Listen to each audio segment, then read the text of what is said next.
आप देख रहे हैं तज्जियों, तबसरों और अहम तरीन खबरों पर मुश्तमिल पाकिस्तान का सबसे मुस्तनद और मोतबर न्यूज शो दुनिया मेहर बुखारी के साथ। अस्सलाम वालेकुम एंड गुड इवनिंग। मैं हूं मेहर बुखारी। रियासत में एक और संगीन अलमिये के खदशात सर उठा रहे हैं। एहतजाज के बाद सैकड़ों मुजाहिरीन की गिरफ्तारी, अदालतों में पेशी, जिस्मानी रिमांड और जुडिशल रिमांड के साथ साथ ये इतलात भी आ रही हैं कि शनाख्ती कार्ड्स देखकर लोगों को गिरफ्तार किया जा रहा है। गिरफ्तार मुल्ज़िमान के लवाहिकीन से भी शनाख्ती कार्ड जब्त किए जा रहे हैं। जाग पंजाबी जाग के बाद रियासत में इस बार जाग पश्तून जाग की आग लगाने के खदशात सर उठा रहे हैं। हमारी इस पुरअमन एहतजाज को, हमारे इस पुरअमन रवैये को हमारी कमजोरी समझती है, तो इसकी गलत फहमी है। मैं उन तमाम ऑफिसर को वाज़ेह करना चाहता हूँ, देखिए आप अपनी कानूनी हद से ना बढ़े। हम अदालतों में भी रुजू करेंगे, हम रोड पे भी अपना एहतजाज जारी रखेंगे। पख्तूनों के खिलाफ एक नफरत की बुनियाद पे जो इकदाम हो रहे हैं, ये तो पाकिस्तान की तोड़ने की बातें हैं। मैंडेट चोरी किया गया, उनके खिलाफ नाजायज पर्चे काटे गए, उनको नाजायज जेल में रखा गया, उनकी तमाम लीडरशिप को नाजायज जेल में रखा गया। जब हम एहतजाज करें तो हम दहशतगर्द ठहरे। हुकूमत की शनाख्त की बुनियाद पर गिरफ्तारियों के मामले को लेकर वकला ने आज IG ऑफिस इस्लामाबाद में ये दरख्वास्त दायर की है कि पश्तूनों के खिलाफ ये ज्यादती और जबर बंद किया जाए और इसमें मुलव्विस अफसरान के खिलाफ कार्रवाई की जाए। अपोजिशन जमातों के साथ साथ हुकूमत के अपने ही इत्तेहादी गवर्नर खैबर पख्तूनख्वा फैसल करीम कुंडी भी तस्दीक कर रहे हैं कि हुकूमत ने पश्तूनों के खिलाफ क्रैकडाउन शुरू किया हुआ है। वफाकी हुकूमत और इस्लामाबाद पुलिस ने एक क्रैकडाउन पश्तून कौम के खिलाफ भी शुरू किया हुआ है। उसमें भी देखें, सारे पश्तून कौम जो है वो इस किस्म के नहीं है जिस तरीके से आप अगर किसी भी गरीब रेड़े वाले को, गरीब दुकानदार को या किसी और को आप देखें कि पश्तो बोल रहे हैं, आप उसको गिरफ्तार करेंगे। PTI है, सारी पश्तून PTI नहीं है, PTI में अच्छे लोग भी हैं। सोशल मीडिया पर गुज़िश्ता 2 दिनों से इसी नौयत की फुटेजेस सर्कुलेट कर रही हैं कि जिसमें पश्तूनों को आइडेंटिटी की बुनियाद पर हिरासत में लिया जा रहा है। हुकूमत के इस इकदाम पर फैसल वाडा ने शदीद तंकीद करते हुए कहा है कि बहुत खतरनाक खेल खेलने की कोशिश की जा रही है। ब्रांडिंग जो है ना, ये चेंज करने की आपको जरूरत है। सियासी ब्रांडिंग, ये शेल्फ लाइफ एक्सपायर्ड, ये लीडर्स आज नहीं चल सकते। और बहुत खतरनाक बात क्या हो रही है, ये वही 30 साल पुरानी सियासत करने जा रहे हैं, जाग पंजाबी जाग वाली। ये अब फिर कौमियत पे ले जा रहे हैं पख्तूनों की। पख्तून पाकिस्तान का हिस्सा है, हमारा भाई है। पख्तूनों का नाम लेकर ना इसको सुबायत की या कौमियत की बात करें, ये बहुत खतरनाक खेल खेल रही है गवर्नमेंट। इसकी सख्त मजम्मत करनी चाहिए। मजहब के नाम पर, लाशों पर और कौमियत के नाम पर सियासत तारीख के वो तल्ख तजर्बात हैं कि जिसने रियासत का एक बाजू अलग किया। बलूचिस्तान में ना खत्म होने वाली आग सुलग रही है। लसानी नारे ने कराची के 2 दरो दीवार को 1 दहाई तक लहू रंग किए रखा है और अब एक बार फिर पश्तून कार्ड खेलकर रियासत में नफरतों की नई फसल काश करने की साजिश की जा रही है। तारीख के औराक बताते हैं नाजरीन के 1988 में मोहतरमा बेनज़ीर भुट्टो से मंसूब एक बयान अखबार में शाया हुआ। बेनज़ीर भुट्टो ने इशारतन नवाज शरीफ को मुखातिब करते हुए कहा कि वो एक पंजाबी को अपना लीडर कैसे मान सकती हैं। नवाज शरीफ उस वक्त तक वजीर आला पंजाब के ओहदे पर बराजमान थे, मगर फिर इंतखाबात से कबल मुस्लिम लीग नून ने सूबाई कार्ड खेला और पंजाब के दरो दीवार को जाग पंजाबी जाग तेरी पग नू लगे दाग के नारों से भर दिया। वॉल चौकिंग हुई, नारेबाजी हुई, कैंपेनिंग हुई। सियासी मुफादात के लिए वतन अजीज के साथ इसी खिलवाड़ में बलूचिस्तान की लगी आग अब पेशावर में दस्तक दे सकती है। और आज ही सिंध पुलिस ने तहरीक इंसाफ रहनुमा आलमगीर खान को घर पर छापा मारकर गिरफ्तार कर लिया है। PTI कारकुनान की शनाख्त की बुनियाद पर गिरफ्तारियां संगीन खदशात को हवा दे रही हैं, मगर इस्लामाबाद पुलिस की जानिब से यह वजाहत सामने आई है कि एहतजाज के दौरान किसी पुरअमन पश्तून को गिरफ्तार नहीं किया गया। कानूनी कार्रवाई किसी कौमियत या इलाके की बुनियाद पर नहीं बल्कि शरपसंद नासिर के खिलाफ अमल में लाई गई। वजाहत में यह भी कहा गया है कि मजमूम मकासद के लिए मंफी प्रोपेगेंडा किया जा रहा है जो मुल्क की सालमियत के खिलाफ साजिश है, मगर यह प्रोपेगेंडा और साजिश कर कौन रहा है?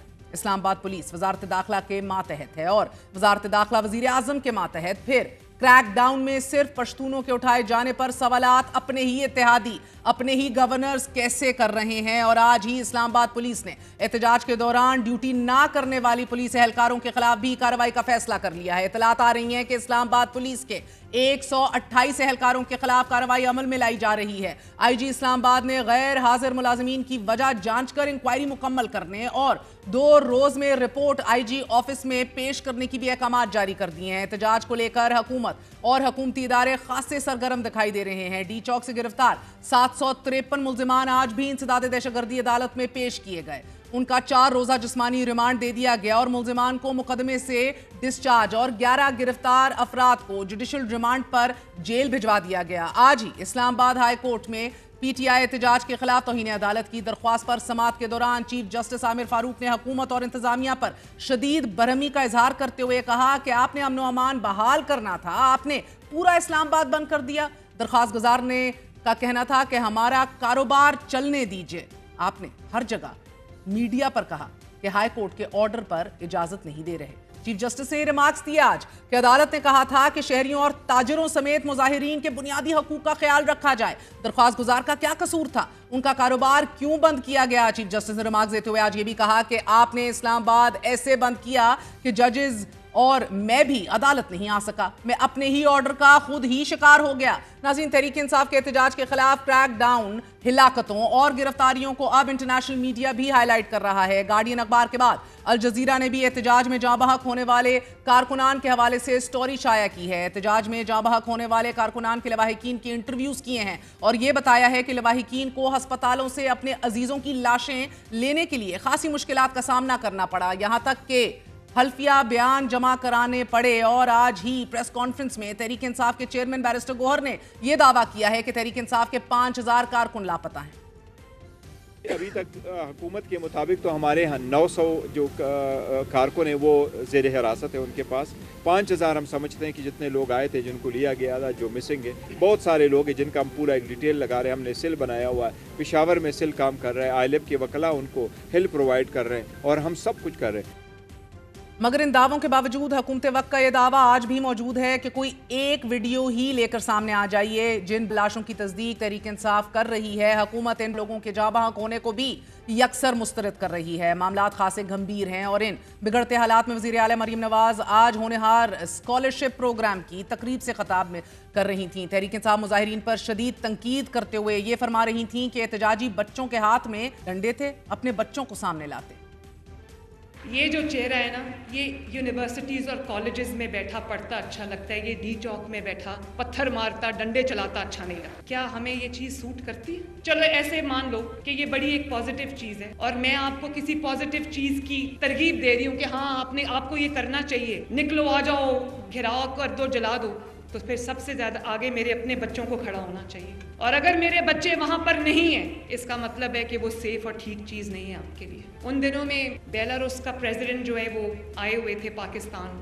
बच्चों, मुझे इस बात का जवाब चाहिए कि वो हमारा क्या चेहरा लेकर इस मुल्क से वापस लिख गए होंगे। तो बच्चों, अपने दिल पे हाथ रख के बताओ, क्या पाकिस्तान के लिए आप ये चेहरा चाहते हो? मुझे जवाब चाहिए। कोई भी नहीं चाहेगा कि उसके बच्चों के हाथ में डंडे हों, मगर इन्हीं नौजवानों को एक अरसे तक वोट को इज्जत दो के नारे पर सड़कों पर मुस्लिम लीग नून मुतहर्रिक करती रही। मगर तब मरीम नवाज के अपने बेटे बैरून मुल्क में तालीम हासिल कर रहा था और मियां नवाज शरीफ के बेटे बैरून मुल्क कारोबार में मसरूफ थे। नाज़रीन, जिस आइन, जिस दस्तूर और जिस वोट की हुर्मत की जंग कल तक लीगी लीडरशिप लड़ती रही, आज इसी मैंडेट चोरी पर तहरीक इंसाफ का कारकुन सरापा एहतजाज है। और दुनिया का कोई दस्तूर, कोई जमहूरियत, कोई सिस्टम, कोई सियासत एहतजाज के हक से अवाम को महरूम नहीं रख सकती। लाशों की सियासत, कौमियत की सियासत, नीचा दिखाने की इस मुफादाती सियासत में मगर कोई इस अलाव पर पानी डालने को तैयार नहीं कि पाकिस्तान तहरीक इंसाफ की आज की प्रेस कॉन्फ्रेंस में भी चेयरमैन बैरिस्टर गौहर ने यह वाजे किया कि जब तक इमरान खान इजाजत नहीं देते उस वक्त तक हुकूमत से मुज़ाकरात नहीं होंगे। प्रेस कॉन्फ्रेंस में पीटीआई रहनुमाओं ने इस्लामाबाद वाकयात की तहकीकात का मुतालबा भी किया और दीगर अपोजिशन जमातों को ऑन बोर्ड लेने का फैसला भी किया, जबकि खुद हुकूमत मामले को सुलझाने की बजाय बांगे दहल ये दावा कर रही है कि इन हालात में तहरीक इंसाफ से मुज़ाकरात नहीं हो सकते। पहले ही मुज़ाकरात की बात कर लेते, ये अटेम्प्ट जो उन्होंने किया है उससे उनको बहुत नुकसान हुआ और जो लोग भी उनको लेके डी चौक में आए हैं उन्होंने वो उनके दोस्त नहीं है, उनके दुश्मन है। अब तो पीटीआई के अंदर से आवाज़ें उठ रही हैं, जो भी हुआ वो गलत हुआ। और तो बुशरा बीबी की जो इंटेग्रिटी है, पॉलिटिकल इंटेग्रिटी जो है, उसके ऊपर एक बहुत बड़ा सवालिया निशान पीटीआई खुद उठा रही है। मेरा नहीं ख्याल कि इस माहौल में जो कुछ उन्होंने अटेम्प्ट कर लिया है उसके बाद मुज़ाकरात की गुंजाइश रहती है। हमारे साथ शेख वकास अकरम साहब मौजूद हैं, सेक्रेटरी इत्तलात हैं तहरीक इंसाफ के। शेख साहब, बहुत बहुत शुक्रिया साथ देने का। सर, साउथ कोरिया का मार्शल लॉ भी उतना ही शॉर्ट लिव था जितना आप लोगों का एहतजाज था, 24 घंटे में वो भी ख़त्म हुआ जाता है। लेकिन अब सर जो एक बड़ी डेंजरस कैफियत देखने को मिल रही है वो पश्तून के हवाले से प्रोफाइलिंग का है जो रिपोर्टिंग हो रही है, लेकिन दूसरी तरफ पश्तून कार्ड खेलने के ऊपर आपके ऊपर इल्जाम लगाया जा रहा है। अगर दूसरी तरफ से ये कह दिया गया कि जाग पंजाबी जाग का नारा लगा दिया गया, पंजाब पर हमला तस्वर होगा, you are in a very unique position as a Punjabi in Tehreek Insaf right now, क्या मौकफ लेंगे? मैं ये समझता हूँ ये जो लोग ये सोच भी रहे हैं वो बड़े बेवकूफ और नालायक लोग हैं, इसलिए कि जो रेशल प्रोफाइलिंग हो रही है इस्लामाबाद में और पंजाब में पख्तूनों की, वो कोई मैं नहीं कर रहा या कोई पार्टी नहीं कर रही, वो जो ये करतूत कर रहे हैं इस्लामाबाद और पंजाब पुलिस के लोग और वहाँ गरीब लोगों को सिर्फ पख्तून होने के नाम पे उठा रहे हैं। आज के दौर में जब मीडिया इतना वाइब्रेंट है, कोई चीज कैसे छुप सकती है?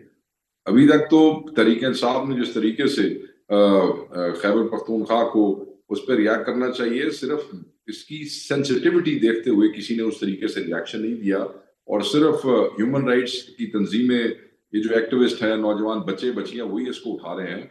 मगर अगर ये काम बंद ना हुआ तो तहरीक इंसाफ की गवर्नमेंट जो है केपी में, वो भी इसके ऊपर को बात कर सकती है और पार्टी तो करेगी करेगी, क्योंकि पार्टी के लिए पख्तून, पंजाबी, बलोच और सिंधी सब बराबर हैं। जहां तक आपने कहा कि जाग पंजाबी जाग, और वहां पे कोई ऐसा देखें, बात यह है कि पंजाबी, बलोची, सिंधी, पख्तून ये सब भाई हैं और एक ही रिश्ता पाकिस्तान तहरीक इंसाफ में उनको जोड़ता है और वो रिश्ता इमरान खान है। जिस वक्त यहाँ से पख्तून भाई गए अपने आईनी एहतजाज के लिए, जो उनका हक था पुरअमन एहतजाज, तो वहां पंजाबियों को रोका गया कि वो अपने पख्तून भाइयों के साथ मिलकर उस पुरअमन एहतजाज का हिस्सा न बन सके। मैं ये समझता हूँ कि पंजाबी बड़े समझदार हैं, उन्हें अंदाजा है कि बेसिकली जो जाबिर है, जो जालिम है, जो फसाइयत करने वाली है, वो ये हुकूमत है और वो रेशल लाइंस के ऊपर वो डिवाइड नहीं कर सकते, न पाकिस्तान तहरीक इंसाफ को और न पाकिस्तान की आवाम को। ये सूट करता होगा मुस्लिम लीग नून, और करना भी नहीं चाहिए। शेख साहब, ये this is playing with fire, इसका तो कोई मुतहम्मिल नहीं है। जी ऐसी मगर एक ऐसी सिचुएशन में सर कि जिधर आप जैसे लोगों की, इसलिए मैं कहती हूँ यूनिक पोजीशन राइट नाउ, ज़्यादा ज़रूरत है कि एक मुस्बत किरदार अदा किया जाए। इस्लामाबाद पुलिस का मौक़िफ़ आया है कि हम ऐसा कोई काम नहीं कर रहे, सिर्फ और सिर्फ वो लोग कि जो हमारे पास जिनके ऊपर एविडेंस है, सिर्फ उन्हीं को धरा जा रहा है। अगर केपी से लोग आएंगे तो फिर उन्हीं को पकड़ा जाएगा जो एहतजाज में शामिल थे, या फिर पंजाब के लोगों को पकड़ा जाएगा? देखिए, जिन लोगों को पकड़ा गया है वो तो एहतजाज में शामिल वाले तो जो थे वो उन्होंने पकड़ लिए ना, पहले ही पकड़ लिए। कोई जाते हुए अटक के पुल से पकड़ लिए, कोई इस्लामाबाद ग्राउंड से पकड़ लिए, वो तो एक अलग तादाद है। मगर अब उस सारी वारदात के बाद, उस ऑपरेशन के बाद, अब जो रेडी वालों को उठा रहे हैं, जो ड्राई फ्रूट वालों को उठा रहे हैं, जो अच्छे को कारोबारी हैं, जो बेचारे अपने वहां पे रोजगार के लिए सालों से बैठे हुए हैं, जो उधर आए भी नहीं वहां पे एहतजाज में, उनको उठा रहे हैं। और जो एहतजाजी गिरफ्तार हुए हैं, उनके जो वर्षा, उनके लवायकीन, उनके रिश्तेदार जो उनको पूछने के लिए आ रहे हैं, ये तो राइट है सबका ना जी, वो उनको पूछने के लिए आ रहे हैं, उनको भी अदालत के सामने से उठा लिया जाता है। तो उनकी करन फिर बंदे रोन भी ना, गल भी ना करन, इस तरह तो नहीं हो सकता ना जी। सो ये इंसान बने, ये पुलिस वाले, जिस जो चीज को चीज साबित कर सके उसमें तो ठीक है। अब कोई ये तो पंजाब पुलिस वाला पुराना काम है ना, आज थाने पूछने जाएगा उन्होंने भी फाड़ के अंदर दे दो, ये नहीं चलेगा यहाँ पे, ये तो तमाशा बन जाएगा। ये तमाशे के जिम्मेदार ये बेवकूफ लोग हैं। शेख साहब, एक ये रद्द अमल है 26 नवंबर का जो आप लोगों को भुगतना पड़ रहा है, दूसरी तरफ आप देख रहे हैं कि एक पूरा मुद्दा एक और 9 मई का जो है वो बना लिया गया है, फुटेजेस, सबूत, फोरेंसिक्स कराते हुए कि एक और रियासत पर हमला था।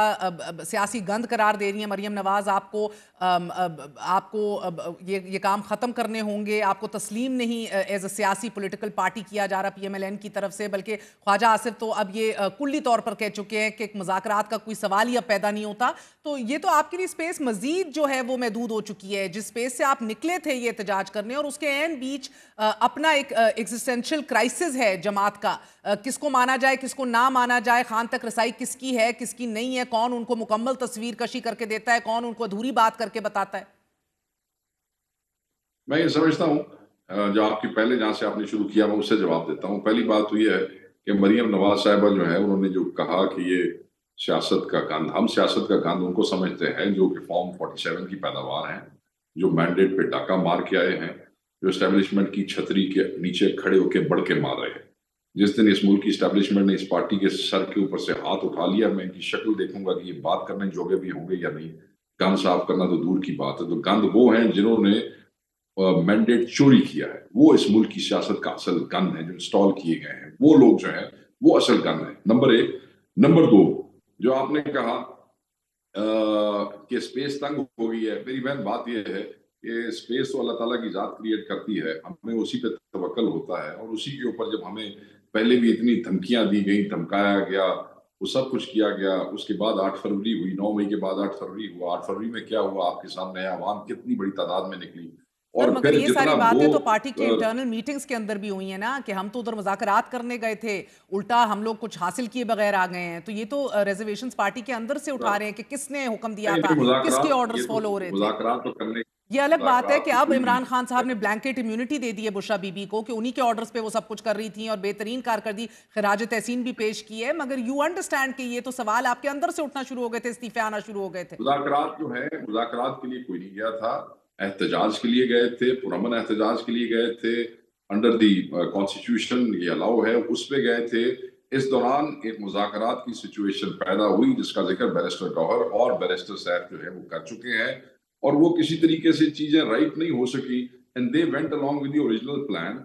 अब खान साहब ने भी कह दिया है, और बुशरा बीबी ने जब पहली मीटिंग से खिताब किया था जिसमें पंजाब के चारों रीजन मौजूद थे, तो उन्होंने कहा था कि मैं खान साहब का आपको स्टेप बाय स्टेप प्लान बताना चाहती हूँ और वही पैगाम मैं दे रही हूँ।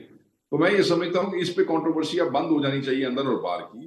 अब तो हमारे लिए जो अगले बहुत से इश्यूज हैं वो ये है, जो जाली केसेस ये नए बनाए जा रहे हैं, जिस फैब्रिकेशन का आपने जिक्र किया। देखे ना, अभी तक सीसीटीवी फुटेज जो है वो 9 मई वाली नहीं आ सकी। एक ड्रामा सा छोटे छोटे टुकड़े बना के छोटी सी एक चंद मिनट की वीडियो निकाल के उन्होंने कहा कि ये फुटेज आ गई है, वो तमाशा वो अभी तक उस पर पूरा नहीं हो सक रहा है। तो नई भी सारी जाली है, वो भी सारी फैब्रिकेशन है, उसके पल्ले भी कुछ नहीं है। कोई एक ये फुटेज ऐसी नहीं ला सके। सारा इंटरनेशनल मीडिया हमारे साथ मूव कर रहा था, उनके सहाफी थे, उनके बच्चे बच्चियां थी, आपकी DSNGs थी, आपके सहाफी हमारे साथ थे। किसी ने तो कोई ऐसी चीज रिपोर्ट नहीं की जहां हमारी तरफ से कोई ऐसी असले चल रहे हो जिसकी वजह से खुदा ना खास्ता कुछ हो गया हो। ये अब आखिरी पत्ता क्या है सर? अब आप देख रहे हैं, आपको तो TTP की लेंस से देख रही है रियासत, तहरीक तालिबान पाकिस्तान से कम नहीं देखा जा रहा आपको, मगर अब बताएं कि आखिरी पत्ता क्या है खान के पास सर? नहीं, ये तो ज्यादती वाली बात है। तहरीक तालिबान ने ये तो कभी नहीं कहा कि हम इस्लामाबाद आके एहतजाज करेंगे। उन्होंने ये तो कभी नहीं कहा कि हमारा कॉन्स्टिट्यूशनल हक है। उन्होंने ये तो कभी नहीं कहा कि हम आप पे अदालत में केस करेंगे। उन्होंने ये तो कभी नहीं कहा आप हमारी FIR दर्ज करें। उन्होंने ये तो कभी नहीं कहा कि हम पार्लियामेंट में अपना किरदार अदा करेंगे। वो तो कहते नहीं, तुसी साढ़े नाल एक कीता असीं दोनों बच जावांगे। वो तो कहते हैं ये तो तहरीक ने फाजिल शरीयत पे मोहम्मदी की बात कर रहे थे ना, उधर भी डायलॉग शुरू हो गया था सूफी मोहम्मद से। आप लोग तो डायलॉग तक ही नहीं आ सक रहे। मुझे स्टेप बाय स्टेप पहले बताएं सर, आप पेशावर में मौजूद हैं, आप पे भी बड़े केसेस बन चुके हैं, पूरी जमात को लेने के देने पड़ गए, जिसको निकालना था आप तो खुद लाइन हाजिर होकर मुझे लगता है सब एक एक करके अंदर जाएंगे जो पर्चे बने हुए हैं। मगर शेख साहब, ये मशाल यूसुफजई और मरियम भट्टू साहिबा को तो खामोश करवा सकते हैं आप बीबी से रिक्वेस्ट करके, या नहीं?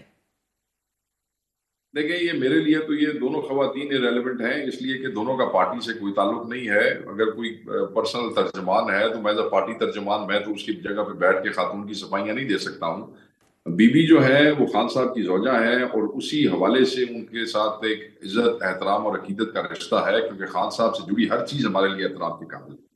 तो उनके अगर रेफरेंस से ये कोई बात करनी है तो जरूर उन तक पहुंचाई जाएगी। अदर देन दैट, अब मिसाल यूसुफजई को या मरियम भट्टू को मैं कोई जवाब दूं उसका तो तर्जुमान है बुशरा बीबी की, एक बहन है, एक तर्जुमान है। या तो आप उनको डीनोटिफाई भी नहीं किया जिस तरह आप लोगों ने कर दिया था खैबर पख्तूनख्वा की। तो मैं कर नहीं सकता कि पर्सनल किसी के, आप मेरी बहन है, आप मुझे ये बताएं किसी के पर्सनल तर्जुमान को मैं या मेरी पार्टी कैसे डीनोटिफाई कर सकती है? तो आप ये मानते तो हैं कि किसी के जाती तर्जुमान से जो पार्टी को ठेस पहुंच रही है कि आप सब कॉम्प्रोमाइज्ड हैं, आप सब सही तर्जुमानी नहीं कर रहे, आप सही खान को पिक्चर तस्वीर कशी नहीं करते? नहीं, देखें, सीधी बात है। नहीं, देखें, अगर कोई आदमी सही तर्जुमानी नहीं कर रहा तो फिर जो सही तर्जुमानी कर सकते हैं वो आगे आ जाएंगे।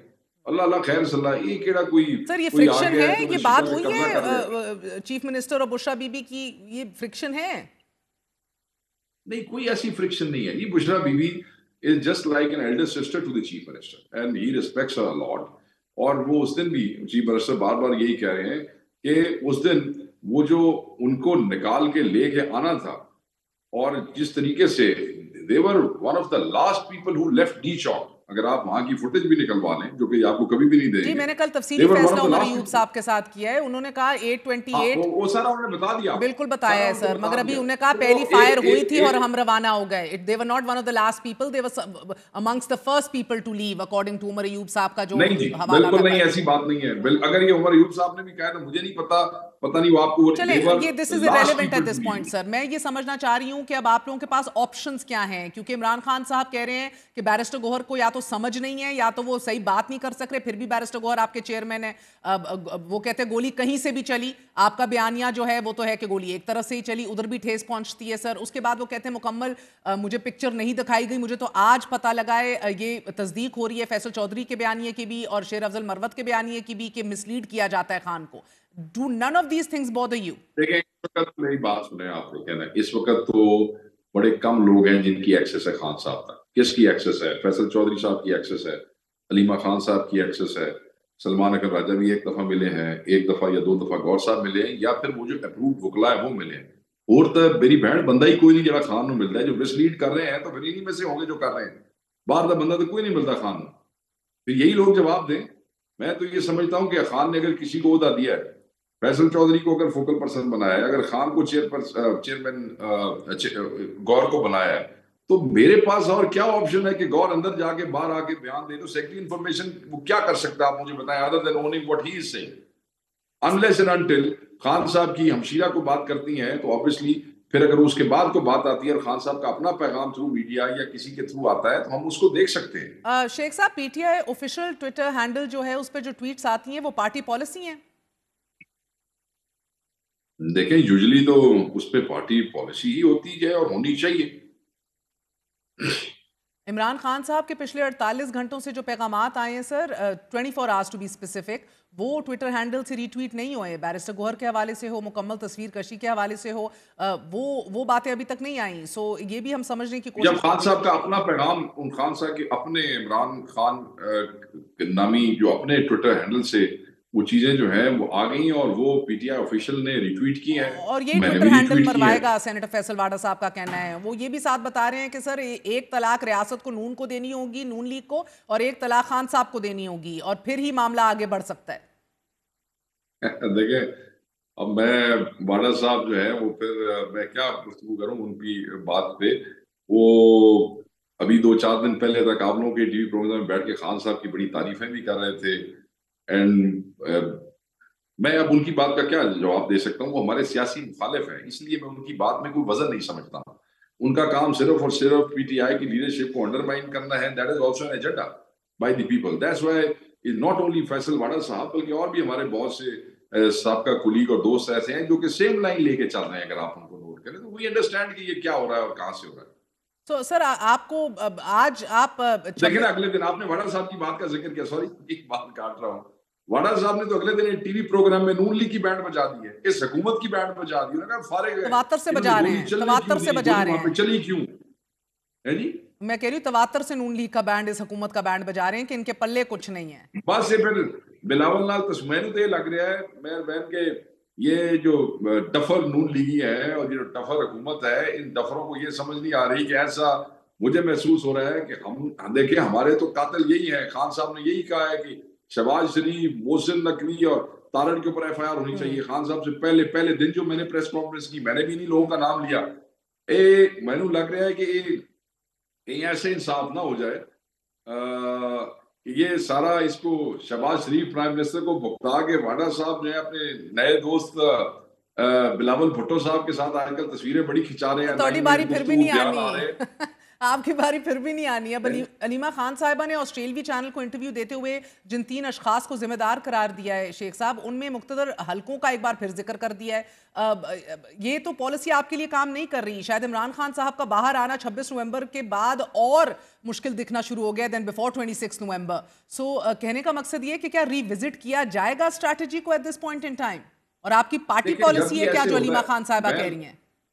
बैन ऐसे होता है कि जिस वक्त भी आप कोई ऐसी मेगा मोबिलाइजेशन करते हैं उसके बाद हमेशा पार्टीज ग्रुप्स बैठते हैं, देखते हैं, अपने सुकम तलाश करते हैं, चाहे वो फैसला साजी में है, चाहे वो प्रैक्टिकली मूवमेंट में है, वो सारा सेंट्रल सिस्टम को चेक करते हैं। हमेशा ऐसे होता है और ये भी एक बहुत बड़ी मोबिलाइजेशन थी जिसमें लाशें हैं शहीदों की, और उसके बाद अब एक बड़ी तादाद में गिरफ्तारियां दोबारा शुरू हो गई हैं पंजाब में, इस्लामाबाद में, और किस तरीके से लोगों के रिश्तेदार। सो चीजें अगर रिविजिट होना मांगती हैं तो they must be revisited, why not. बहुत बहुत शुक्रिया। रिविजिट होना मांगती हैं चीज़ें तो क्यों नहीं रिविजिट करेंगे स्ट्रैटेजी को। एक छोटा सा वक्फा लेंगे, वक्फे के बाद हाजिर होंगे। स्टे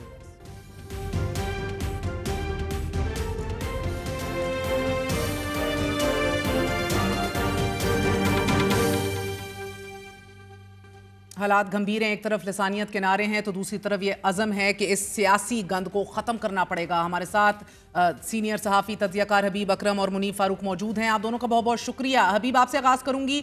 सर, पुलिस का ये मौक़िफ़ सामने आ रहा है, पश्तून हमारे भाई और हमें अजीज़ हैं, गयूर और बहादुर पश्तूनों को वतन अजीज़ से कि हमारे मुहाफ़िज़ हैं, और कोई इस तरह की टारगेटेड ऑपरेशन या अरेस्ट नहीं हो रहे। हालिया हमने आमा की सूरत हाल के दौरान किसी भी पुरअमन पश्तून को हरगिज़ हिरासत में नहीं लिया गया, लेकिन दूसरी तरफ आपने देखा है कि चेक पोस्टों के ऊपर अरेस्ट भी हो रहे हैं, ID कार्ड्स भी देखे जा रहे हैं, और तहरीक इंसाफ सरापा एहतजाज है। देखिए, ये पाकिस्तान की बदकिस्मती है कि पाकिस्तान का जो विफाक है इस्लामाबाद, ये कुछ इस तरह बिहेव कर रहा है कि कोई इससे नाराज होने की हिम्मत ना करे या कोई इसके सामने एहतजाज करने की हिम्मत ना करे। इस्लामाबाद का ये रवैया एक विफाकी रवैया नहीं है, बल्कि किसी हद तक एक आमरीयत पर मबनी रवैया है। देखिए, एक और बड़ा मुद्दा यूथ का है, जिसको आज अपील कर रही हैं मरियम साहिबा। यूथ को गुमराह करार दिया गया माजी में PMLN की तरफ से, बल्कि यूथिया का एक सियासी इस्तिलाह भी बनाई गई, लेबल बनाया गया। आज जो मुतनफ़िर नौजवान तबका है, क्या मरियम साहिबा अपनी पॉलिसी या अपना मैं तुम्हारी माँ जैसी हूँ गले लगाने से या स्कॉलरशिप्स देने से या बिला सूद 1 करोड़ के कर्जे या लैपटॉप से उनको इंगेज कर पाएंगी? देखिए, ये कोशिशें इससे पहले भी हो चुकी हैं, और जब भी हुकूमत ऐसी हो जिसके पांव के नीचे जमीन ना हो वोटों की, तो वो इसी तरह की हरकतें करती है। या तो वो डराती है या वो लालच देती है, तरगीब और तहरीस से काम लेती है या फिर तखवीफ से काम लेती है। तो इस सूरत में हम देख रहे हैं कि एक तरफ तरगीब दी जा रही है और दूसरी तरफ खौफ की फिजा पैदा की हुई है। अच्छा, क्या ये नौजवान चलिए डंडे हाथ में नहीं लेते, गुलेले हाथ में नहीं लेते, कोई चीज हाथ में नहीं लेते, क्या नौजवान PTI का झंडा उठा के क्या लाहौर में आने की उन्हें इजाजत है? हमने देखा है कि ऐसा नहीं है। यहाँ पर खुद शहबाज शरीफ साहब के हलके में इलेक्शन से पहले एक छोटा सा जलसा हुआ था, और वो छोटा सा जलसा एक 4 दीवारी के अंदर था, जिसमें सारे नौजवान इकट्ठे हुए थे, और वहां पे पुलिस की गाड़ियां, कैदी गाड़ियां वहां पर पहुंच गई थी। पुलिस ने धावा बोला था, तो वो छोटा सा जलसा भी नहीं होने दिया था। तो अब क्या ये खौफ की फिजा, ये इससे नौजवान बड़े खुश होते हैं? नौजवान खुश नहीं होते। और जब आप इस तरह की कोशिश करते हैं कि जनाब आए, हम आपको लैपटॉप भी दे देते हैं, हम वो भी दे देते हैं, तो ये तो सीधी सीधी तरगीब और तहरीस है कि आप लोगों को खरीदना चाह रहे हैं। क्या आप जो लोगों का हक नहीं बनता बेसिकली, यानी कि इसका मतलब यह है कि हक तो नहीं बनता, लेकिन हम आप पे इनायात खुसरवाना इसलिए कर रहे हैं ताकि आप जिस सियासी सोच से वाबस्ता है उसको छोड़ें और आप हमारे जर खरीद हो जाए। क्या ये तरीका है सियासी कि आप वज़ाइफ की तकसीम के वक्त, आप कंप्यूटर्स की तकसीम के वक्त इस तरह की नौजवानों के सामने पॉलिटिकल गुफ्तगू करें? ये तो बजाते खुद चीज को वाज़ेह अच्छा, ये एक 66% यूथ बल्ज है। ऑफ कोर्स उसकी अपनी डिमांड्स हैं मुनीब, उसकी अपनी नीड्स हैं, उसकी पॉलिटिकल अलाइनमेंट भी होगी। दूसरी तरफ आप देख रहे हैं कि उसकी एक इंटरनेट एक बहुत बड़ी हकीकत है इस दुनिया में, और रसाई भी है। बहरहाल गार्डियन के बाद अल जजीरा ने यह खबर शाया की है, dead but not counted, hidden victims of Pakistan latest political clash. गो के हुकूमत फिर भी इंकारी रही है कि there has been no firing and there has been कोई डेड बॉडीज इस हवाले से नहीं है, मगर एट द सेम टाइम आप देख रहे हैं कि अल जजीरा फैमिली मेंबर से PTI के सपोर्टर से बात कर रही है। Last week these were denied by the government, मगर तजवीज़ अब जो सामने आ रही है वो है कि फेक न्यूज़ देने वाले को 5 साल कैद या 10 लाख जुर्माना जो है वो आयद किया जाए, डिजिटल राइट प्रोटेक्शन अथॉरिटी कायम की जाए। ये तदारुक, ये सजाएं, ये जुर्माने जायज़ हैं? Will they work? बात ये है कि हम एक चीज पे तो मैं और आप अग्री कर सकते हैं मेहर बुखारी साहिबा कि फेक न्यूज तो एग्जिस्ट करती है। ये तो सवाल आप भी पूछती नहीं सबसे कि भाई वो कुछ लोग यूट्यूब पे बैठ के कहते रहे मर गए, ये तो सवाल हम भी कहते रहे, लेकिन जो वो डिस्क्रेपेंसी है वो इतनी बड़ी है कि एक तरफ कहते हैं कि जी लोगों की हलाकत हुई है, दूसरी तरफ हुकूमत कहती है नहीं कि भी नहीं हुई। अब दोनों चीजें अनबिलीवेबल है। मसला ये है कि government has to come out clean because it is the government, they have to tell. कल मुझे तारिक फजल चौधरी साहब ने मेरे प्रोग्राम में कहा जी कि वो बस आपको एक थोड़े दिनों में पता लग जाएगा कि वो शायद हिट एंड रन के वाकयात हैं या वो जो लोग भगदड़ में भागे हैं वो गाड़ियों के नीचे आए हैं। But there has to be some evidence to that ना। ये तो नहीं है कि मेरे कहने से कोई मान जाए या किसी के कहने से कोई मान जाए। गवर्नमेंट हैज टू शो कि डेथ सर्टिफिकेट्स भी शायद एग्जिस्ट करते हैं।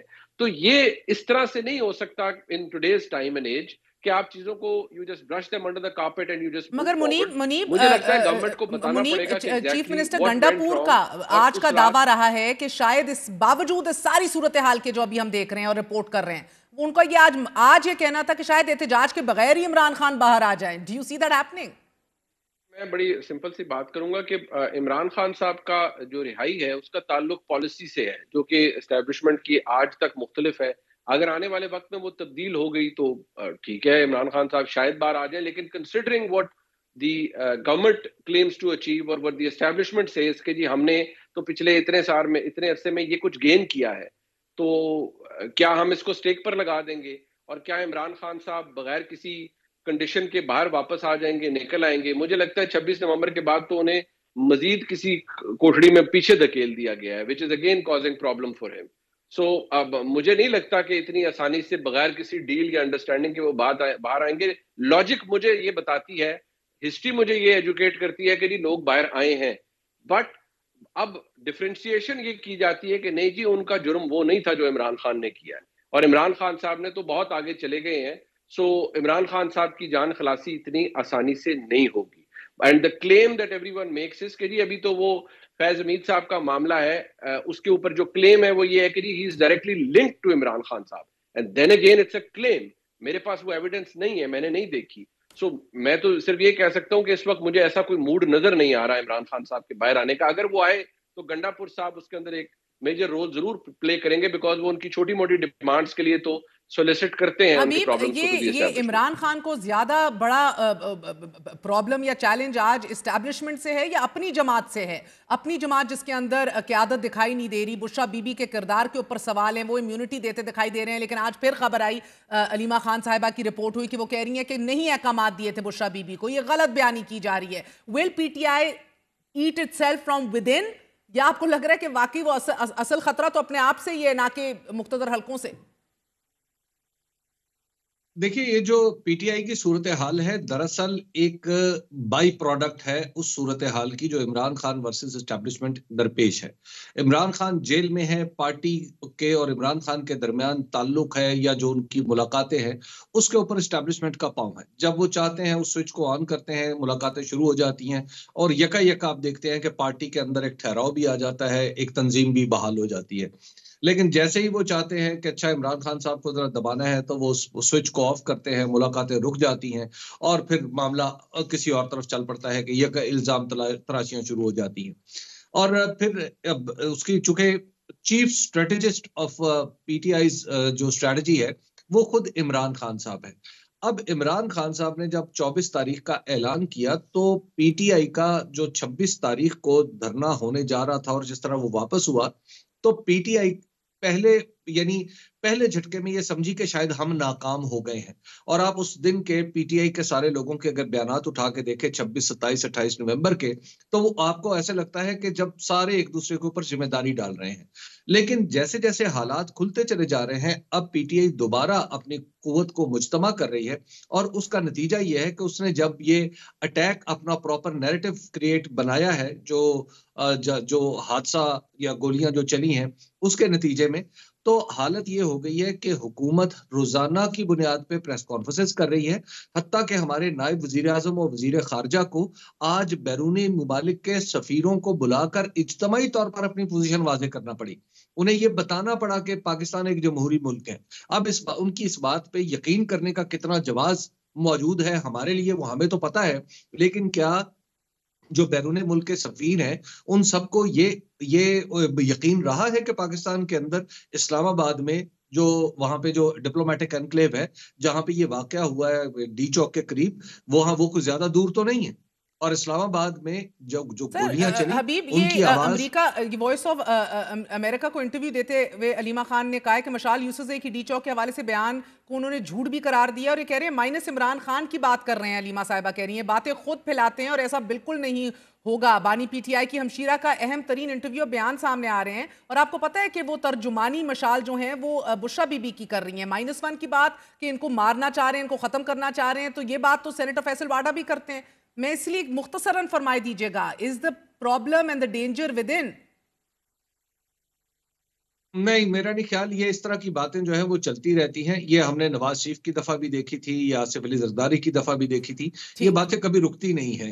ये -1 -2 चलता रहता है। इनकी हैसियत फिलहाल अफवाहों से ज्यादा कुछ नहीं। बहुत बहुत शुक्रिया हबीब अकरम। मुनीफ फारूक हमारे साथ मौजूद थे। नाजरीन, आपको अपडेट देते चलें। गुज़िश्ता रात जनूबी कोरिया में महज चंद घंटे कबल मुल्क में नाफिज किए गए मार्शल लॉ को अवाम ने एहतजाज और पार्लियामेंट ने वोट के जरिए ख़त्म कर दिया। मार्शल लॉ नाफिज किए जाने के चंद ही घंटों के बाद अवाम की जानिब से पार्लियामेंट के हिफाजती घेराव के सबब हालात पलटने लगे और जनूबी कोरिया में सदर की जानिब से मार्शल लॉ नाफिज किए जाने के बाद अवाम सड़कों पर निकल आए और अवाम फोर्सेस की गाड़ियों के नीचे लेट गए। तस्वीर में एक खातून को भी पुलिस वैन का रास्ता रोकने के लिए सड़क पर लेटे हुए देखा जा सकता है। जनूबी कोरिया के सदर यून सूक ने यह कहते हुए हंगामी मार्शल लॉ का ऐलान किया था कि यह कदम कम्युनिस्ट कुवतों से मुल्क की हिफाजत के लिए जरूरी है और पुलिस ने जनूबी कोरिया की पार्लियामेंट के दाखिली रास्ते बंद कर दिए थे और अरकान को पार्लियामेंट में दाखिले से रोक दिया गया था। ताहम अरकान पार्लियामेंट अवाम की हिफाजत में और उनकी मदद से शदीद झड़पों के बाद पुलिस हिसार को तोड़ते हुए बाड़े फैलांगते हुए पार्लियामेंट में दाखिल हो गए। अरकान पार्लियामेंट में दाखिल होने और पार्लियामेंट का इजलास शुरू होने के बाद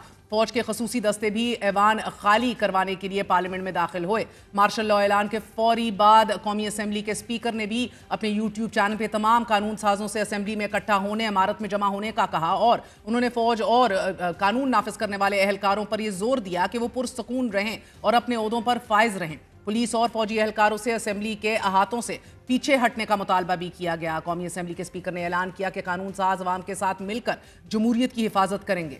शदीद हंगामा आराई के माहौल में पार्लियामेंट का इजलास शुरू हुआ। स्पीकर ने पुलिस और फौज को पार्लियामेंट का अहाता खाली करने का हुक्म दिया और 300 अरकान पर मुश्तमिल ऐवान ने 190 वोटों से मंजूर करदा करारदाद में मार्शल लॉ के फौरी खात्मे का मुतालबा कर दिया। मुखालिफ में एक वोट भी नहीं डाला गया। सदर ने पार्लिमानी मुतालबे के सामने हथियार डाल दिए। टेलीविजन फुटेजेस में ऐसी फौजियों को देखा जा सकता है कि जो पार्लियामेंट में तैनात थे और वोटिंग के बाद वहां से पुरसकून तरीके से चले गए। इससे कबल भी टेलीविजन स्क्रीनों ने पुलिस अफसरान को असेंबली के दाखिली रास्ते को रोकते हुए और साथ ही हेलमेट वाले फौजियों को इमारत के सामने राइफलें उठाते दिखाया। अवाम की ताकत ने अरकान को और अरकान ऐवान की हिम्मत बांधी। मार्शल लॉ को दफन कर दिया गया, लेकिन the magic word here is पुरअमन तरीके से। अवाम ने अपना हक इस्तेमाल करते हुए एहतजाज किया। ना वहाँ कोई गोली चली, ना ही अवाम को दहशतगर्द डिक्लेयर किया। इजाज़त, गुड नाइट, अल्लाह।